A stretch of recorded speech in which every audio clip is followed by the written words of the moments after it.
తెలంగాణలో ఉన్న వ్యవసాయ పరిశోధన కేంద్రాల గురించి చర్చించడం జరుగుతుంది. ఒకటి ఉల్లిగడ్డల పరిశోధనా కేంద్రం ఎర్రగుంట్ల కడప జిల్లాలో కలదు.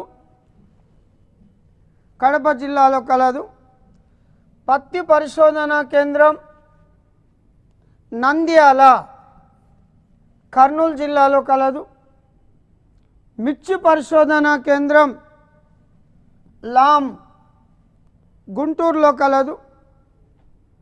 ఆయిల్ ఫామ్ లేదా పామాయిల్ పరిశోధనా కేంద్రం పెదవేగి పశ్చిమ గోదావరి జిల్లాలో కలదు.